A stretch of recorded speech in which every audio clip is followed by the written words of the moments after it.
Thanks for tuning in. This is going to be a discussion today about virtual reality.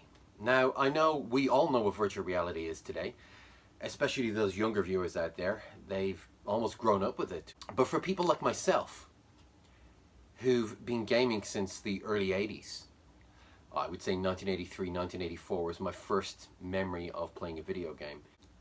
Virtual reality has really come as something that we've been anticipating for so very long that I feel, now that it's here, it's such a momentous occasion in gaming as a whole.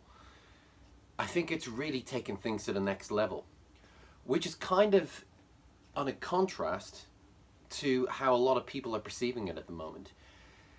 Virtual reality is obviously in its infancy at the moment. But what I do believe is that it's taken great leaps forward in a very short amount of time. When you look at something like the Virtual Boy, for example, it was Nintendo trying to venture out, do something different. I think they were kind of trying to do something similar to what Sega did with the Sega CD and the 32X. So Nintendo decided to go for the virtual reality route. Now, the Virtual Boy, for any of you who don't know, was... basically, it was just red and black. That's all it was. And it was these very basic monochrome graphics in a virtual reality headset. And you had this kind of slight 3D effect. It wasn't really virtual reality, and you had to literally have it on a stand. And you'd be like that, you know, very static. That was the first experience I think most people had of virtual reality at home. Now, during the early 90s, you did have virtual reality. You had a lot of virtual reality simulators in very expensive arcades in London, New York, etc.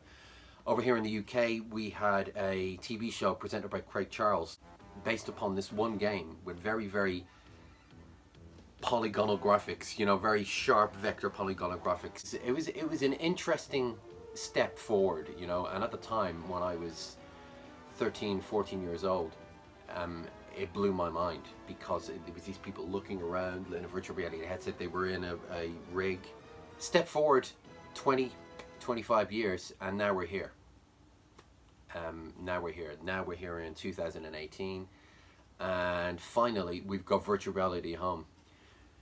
And yet there are some people who still think, well, yeah, no, it's still not good enough. Now everybody's entitled to their opinion, obviously, but I've got to really stand out from the crowd here of a sea of people who have complaints, and I've got to say that I think these pieces of kits, not just this, not just the PlayStation VR, but the Oculus Rift, the HTC Vive, all of them offer an amazing experience. You've also got the competitive streak with all these fans of each particular company. You know, you've got the PlayStation fans, you've got the Oculus Rift fans, you've got the HTC fans. Yesterday I had a go on the HTC, which I got myself, and it's a fantastic machine, great machine.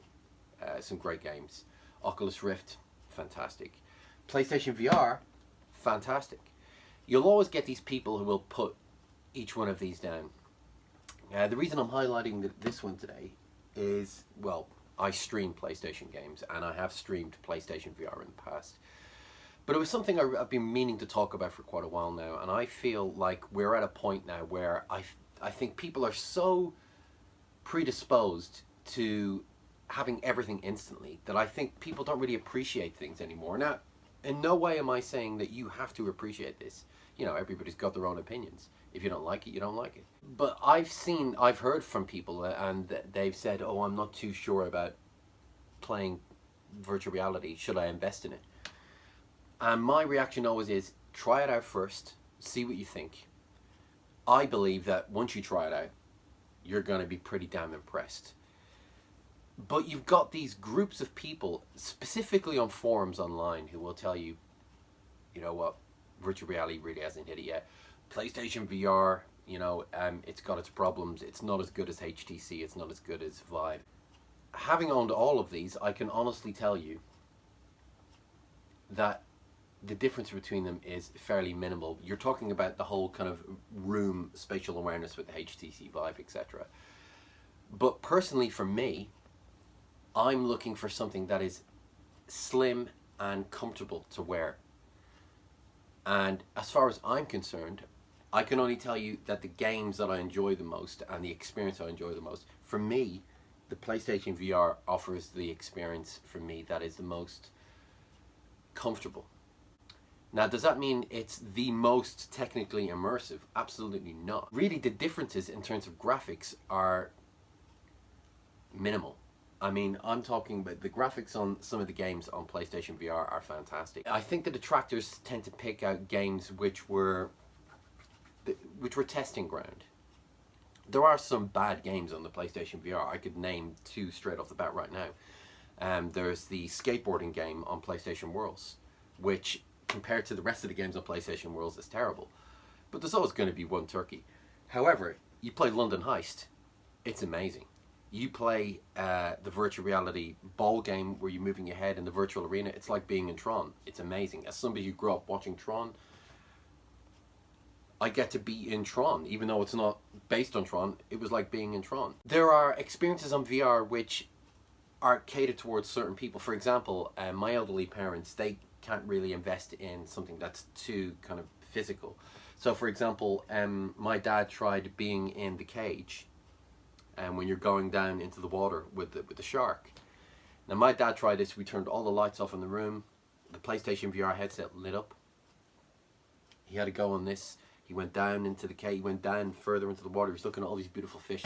All of a sudden, this shark comes towards him, starts getting a bit nervous, and then bang, comes right at him.